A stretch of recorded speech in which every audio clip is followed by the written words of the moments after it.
ಮಜ್ಜಿ ಮಸಾಲ ಎಂತ ಅಡಿಗೆಯ ರುಚಿಯಾಗೋ ರಹಸ್ಯವು 20 ರೂಪಾಯಿ. ಬೆಂಗಳೂರಿನಲ್ಲಿ ನಡು ರಸ್ತೆಯಲ್ಲಿ ಪಿಸ್ತೂಲ್ ಹಣೆಗೆ ಇಟ್ಟು ರಾಬರಿಯನ್ನ ಮಾಡಲಾಗಿದೆ. ವರ್ತೂರು ಪೊಲೀಸ್ ಠಾಣಾ ವ್ಯಾಪ್ತಿಯ ಕೊಡತಿ ಬಳಿ ನಡೆದಂತಹ ಘಟನೆ ಇದು. ವರ್ತೂರು ಪೊಲೀಸರಿಂದ ಒಟ್ಟು 6 ಆರೋಪಿಗಳ ಬಂಧನ ಮಾಡಲಾಗಿದೆ. 16,000ಕ್ಕಾಗಿ ಗನ್ ಹಿಡಿದು ರೌಡಿಗಳು ಅಟ್ಟಹಾಸವನ್ನ ಮೆರೆದಿದ್ದಾರೆ. ಲಕ್ಷಾಂತರ ಹಣ ಸಿಗುತ್ತೆ ಅಂದುಕೊಂಡು ರಾಬರಿಯ ಪ್ಲಾನ್ ಅನ್ನ ಮಾಡಲಾಗಿತ್ತು. ನೋಡಿ, ಬೆಂಗಳೂರಲ್ಲಿ ನಡೆದಂತಹ ಘಟನೆ ಇದು. ನಡು ರಸ್ತೆಯಲ್ಲೇ ಪಿಸ್ತೂಲ್ ಅನ್ನ ಹಣೆಗೆ ಇಟ್ಟು ರಾಬರಿಯನ್ನು ಮಾಡಿದ್ದಾರೆ. ವರ್ತೂರು ಪೊಲೀಸ್ ಠಾಣಾ ವ್ಯಾಪ್ತಿಯ ಕೊಡತಿ ಬಳಿ ನಡೆದಂತಹ ಘಟನೆ ಇದು. ಸದ್ಯಕ್ಕೆ ಪೊಲೀಸರಿಂದ ಒಟ್ಟು 6 ಆರೋಪಿಗಳ ಬಂಧನ ಕೂಡ ಆಗಿದೆ.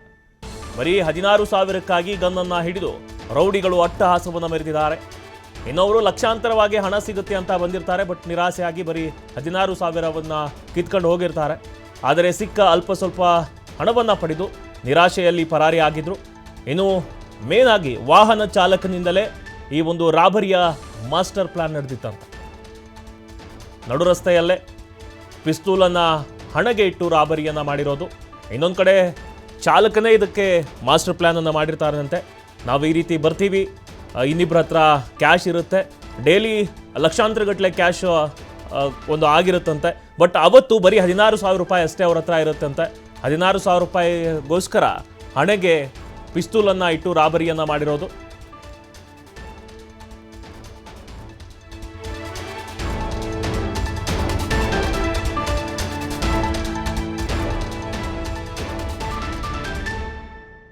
ಒಂದು ರಾಬರಿ ಕೇಸು ಮತ್ತು ಅಂಡರ್ ಆರ್ಮ್ಸ್ ಆ್ಯಕ್ಟ್ನಲ್ಲಿ ಒಂದು ಎಫ್.ಐ.ಆರ್ ಮಾಡಿದ್ದೀವಿ. ಮೋಹನ್ ಕುಮಾರ್ ಅಂತ ಅದರಲ್ಲಿ ಯಾರಿದ್ದಾರೆ, ಒಬ್ಬ ಕ್ಯಾಶಿಯರು ಕಂಪ್ಲೇಂಟ್ ಕೊಡ್ತಾರೆ. ಅದರ ಪ್ರಕಾರ ಏನಂದರೆ, ಅವರು ಇದೊಂದು ಸ್ಮಾಲ್ ಗೂಡ್ಸ್ ವೆಹಿಕಲ್, ಬೇಸಿಕಲಿ ಇವರೆಲ್ಲರೂ ಒಂದು ಗೋಡೌನಿಂದ ಬೇರೆ ಬೇರೆ ಚಿಕ್ಕ ಚಿಕ್ಕ ಕಿರಾಣ ಅಂಗಡಿಗಳಿಗೆ ಇದು ವಾಟರ್ ಬಾಟಲ್ಸ್ ಮತ್ತು ಕೂಲ್ ಡ್ರಿಂಕ್ಸ್ ಎಲ್ಲ ಡೆಲಿವರಿ ಮಾಡುವಂಥದ್ದು ಕೆಲಸ. ಮಾರ್ನಿಂಗಿಂದ ಸ್ಟಾರ್ಟ್ ಮಾಡಿ ಡೆಲಿವರಿ ಮಾಡಿ ಎಲ್ಲ ಬೇರೆ ಬೇರೆ ಎಲೆಕ್ಟ್ರಾನಿಕ್ ಸಿಟಿ ಮತ್ತು ಬೇಗೂರು ಮತ್ತು ಹೊಸೂರು ಮತ್ತು ವರ್ತೂರು ಏರಿಯಾದಲ್ಲಿ ಡೆಲಿವರಿ ಮಾಡಿ ಸಂಜೆ ವಾಪಸ್ ಬರುವಾಗ ಸುಮಾರು 7:30 ಟೈಮ್ನಲ್ಲಿ ಕೊಡತಿ ಗ್ರಾಮನಲ್ಲಿರುವಂಥ ಮೇನ್ ರೋಡ್ನಲ್ಲಿ ಯಾರೋ ಒಬ್ಬರು ನಮ್ಮ ಗಾಡಿನಲ್ಲಿ ಹತ್ತಿ ನಮಗೆ ಒಂದು ವೆಪನ್ ಥರ ಒಂದು ವಸ್ತುವನ್ನು ತೋರಿಸಿ ಸುಮಾರು 50,000 ತಗೊಂಡು ಹೋಗಿದ್ದಾರೆ ಅಂತ ಕಂಪ್ಲೇಂಟ್ ಕೊಟ್ಟಿರ್ತಾರೆ. ಆ ಕಂಪ್ಲೇಂಟ್ ಆಧಾರದ ಮೇಲೆ ಒಂದು ಎಫ್.ಐ.ಆರ್ ಮಾಡಿದ್ದೀವಿ under arms act and robbery.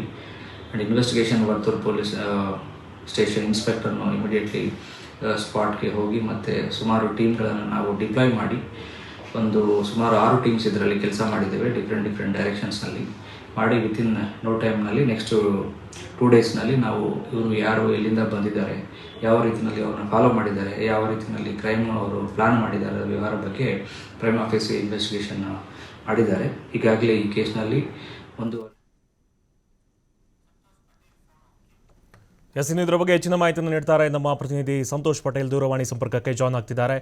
Santosh, ನಡು ರಸ್ತೆಯಲ್ಲೇ ಹಣೆಗೆ ಪಿಸ್ತೂಲನ್ನು ಇಟ್ಟು ರಾಬರಿಯನ್ನು ಮಾಡಿರೋದು, ಇನ್ನೊಂದಂದ್ರೆ ಚಾಲಕನೇ ಇದರ ಮಾಸ್ಟರ್ ಪ್ಲಾನ್ ಅನ್ನು ಮಾಡಿದ್ದಾನಂತೆ. ಸೊ ಇದ್ರ ಬಗ್ಗೆ ಹೆಚ್ಚಿನ ಮಾಹಿತಿ ಏನಿದೆ ಸಂತೋಷ್? ಮಲ್ಲಿಕಾರ್ಜುನ್, ಏನು ವರ್ತೂರು ಪೊಲೀಸ್ ಠಾಣಾ ವ್ಯಾಪ್ತಿಯಲ್ಲಿ ಇನ್ಸಿಡೆಂಟ್ ಆಗಿರುವಂತದ್ದು, ಕೂಲ್ ಡ್ರಿಂಕ್ಸ್ ಗಳನ್ನ ಡೆಲಿವರಿ ಕೊಡುವಂತ ವೆಹಿಕಲ್ ಡೆಲಿವರಿ ಕೊಟ್ಟ ಬಳಿಕ ಎಲ್ಲೆಲ್ಲಿ ಇವರು ಡೆಲಿವರಿ ಕೊಡ್ತಾರೆ ಅಂತ ಕಡೆ ಅದರ ಹಣವನ್ನು ಅಮೌಂಟ್ ಅನ್ನ ತೆಗೆದುಕೊಂಡು ಬರುವಂತದ್ದು ಪರಿಪಾಠ ಇರುತ್ತೆ. ದಿನನಿತ್ಯ ಇವರು ಎಲ್ಲಿಗೆ ಕಳಿಸ್ತಾರೆ ಅಲ್ಲಿಂದ ಬೇಕಾದಷ್ಟು ಅವ್ರ ಆರ್ಡರ್ ಏನ್ ಮಾಡಿರುತ್ತೆ ಅಷ್ಟು ಸಪ್ಲೈನ ಕೊಡುವಂಥದ್ದು ಮತ್ತು ಅದರ ಹಣ ಏನಿರುತ್ತೆ ಅದನ್ನ ಕಲೆಕ್ಟ್ ಮಾಡ್ಕೊಂಡು ಬಂದು ಮಾಲೀಕರಿಗೆ ಕೊಡುವಂತ ಕೆಲಸವನ್ನು ಮಾಡ್ತಾ ಇರ್ತಾರೆ. ಸೊ ಇದರಲ್ಲಿ ಅಜಯ್ ಎಂಬಾತ ಚಾಲಕನಾಗಿ 407 ಏನಿತ್ತು ಅದನ್ನ ಈತ ಓಡಿಸ್ತಾ ಇರ್ತಾನೆ. ಓಡಿಸ್ತಾ ಇರೋ ಸಂದರ್ಭದಲ್ಲಿ ಲಕ್ಷಾಂತರ ರೂಪಾಯಿ ಹಣ ಬರ್ತಾ ಇರುವಂತದ್ದು ಅವನಿಗೆ ಗೊತ್ತಾಗಿರುತ್ತೆ. ಹೀಗಾಗಿ ತನ್ನ ಗೆಳೆಯರ ಜೊತೆ ವಿಚಾರವನ್ನ ಚರ್ಚೆಯನ್ನು ಮಾಡಿ ಹೇಗಾದ್ರೂ ಮಾಡಿ ಹಣವನ್ನು ಲಪಟಾಯಿಸಬೇಕು ಅಂತೇಳಿ, ರಾಬರಿಯನ್ನ ಮಾಡಬೇಕು ಅಂತೇಳಿ ಪ್ಲಾನ್ ಮಾಡಿಕೊಂಡು ಈತ ಆಕಾಶ್ ಮತ್ತೆ ರೋಹಿತ್ ಸೇರಿದಂತೆ ಇತರರ ಜೊತೆ ಸೇರ್ಕೊಳ್ತಾನೆ.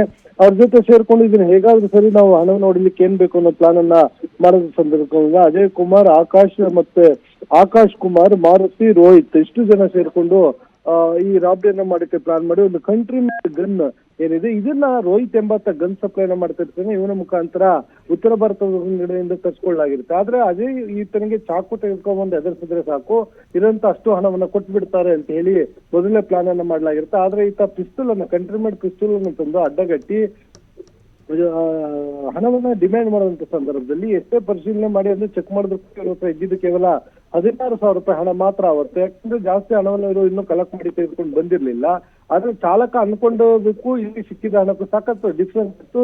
ಅಂದ್ರೆ ಒಂದೊಂದು ದಿನ ಒಂದೊಂದು ಕಡೆ ಪೇಮೆಂಟ್ಸ್ ಗಳು ಬರುತ್ತೆ. ಹೀಗಾಗಿ ಅವತ್ತು ಹಣ ಬಂದಿದ್ದು ಕೇವಲ ಇವ್ರಿಗೆ 16,000 ಆಗಿತ್ತು. ಹಣವನ್ನ ತೆಗೆದುಕೊಂಡು ಬಳಿಕ ಚೆಕ್ ಮಾಡಿ ಅಲ್ಲಿಂದ ಪರಾರಿ ಆಗಿರ್ತಾರೆ. ಬಳಿಕ ಇದಾದ ನಂತರ ಅಜಯ್ ಕುಮಾರ್ ಎಲ್ಲಾ ಘಟನೆಯನ್ನ ಕಣ್ಣನ್ನು ನೋಡಿದ್ರು ಕೂಡ ಆತನೇ ಚಾಲಕನಾಗಿದ್ರೆ ಏನು ಗೊತ್ತಿಲ್ಲದಾಗೆ ಕೂತಿರ್ತಾನೆ. ಬಳಿಕ ಇದ್ರ ಬಗ್ಗೆ ದೂರನ್ನು ಕೊಡ್ತಾರೆ. ದೂರು ದಾಖಲಿಸಿಕೊಂಡ ಪೊಲೀಸರು ಸದ್ಯ ಆರೋಪಿಗಳನ್ನು ಬಂಧಿಸಿದಾಗ ಇಡೀ ಪ್ರಕರಣದ ಕಿಂಗ್ ಪಿನ್ ಮತ್ತು ಮಾಸ್ಟರ್ ಮೈಂಡ್ ಅದೇ 407 ಓಡಿಸ್ತಿದ್ದ ಚಾಲಕ ಆಗಿರುವಂತ ಅಜಯ್ ಕುಮಾರ್ ಎಂಬುದು ಗೊತ್ತಾಗಿರುವಂತದ್ದು. ಅದ್ರ ಜೊತೆಗೆ ಉಳಿದ ಆರೋಪಿಗಳನ್ನ ಬಂಧಿಸಿ ವಿಚಾರಣೆಯನ್ನ ನಡೆಸ್ತಾ ಇರುವಂತದ್ದು. ಇದಕ್ಕಾಗಿ 6 ವಿಶೇಷ ತಂಡಗಳನ್ನ ರಚನೆಯನ್ನ ಮಾಡಿ ಪೊಲೀಸರು ಪ್ರಕರಣದ ತನಿಖೆ ನಡೆಸಿರುವಂತದ್ದು. ಕೇವಲ ಇದೊಂದೇ ಪ್ರಕರಣ, ಹಿಂದೆ ಯಾವ್ದಾದ್ರು ಬೇರೆ ಬೇರೆ ಪ್ರಕರಣಗಳಲ್ಲಿ ಭಾಗಿಯಾಗಿದ್ದಾರೆ ಅನ್ನೋದು ಇದು ಒಂದು ಕಡೆ ಆದ್ರೆ, ಮತ್ತೊಂದು ಕಡೆ ಈ ಗನ್ ಸಪ್ಲೈ ಬೆಂಗಳೂರಿಗೆ ಮಾಡ್ತಾ ಇದ್ದಂತ ರೋಹಿತ್ ಎಲ್ಲಿಂದ ತರಿಸ್ತಾ ಇದ್ದ, ಈ ಗ್ಯಾಂಗ್ ಅನ್ನ ಬಿಟ್ಟಿದ್ರೆ ಯಾವ ಗ್ಯಾಂಗ್ಗಳಿಗೆಲ್ಲ ಇತರ ಕಂಟ್ರಿಮೆಂಟ್ ಪುಸ್ತಕಗಳನ್ನ ಕೊಟ್ಟಿದ್ದೇನೆ ಅನ್ನೋದ್ರ ಬಗ್ಗೆ ಕೂಡ ತನಿಖೆಯನ್ನ ನಡೆಸ್ತಾ ಇರುವಂತದ್ದು. ಮಲ್ಲಿಕಾರ್ಜುನ್, ಥ್ಯಾಂಕ್ ಯು ಸಂತೋಷ್ ತಮ್ಮೆಲ್ಲ ಮಾಹಿತಿ ಹಾಕಿ.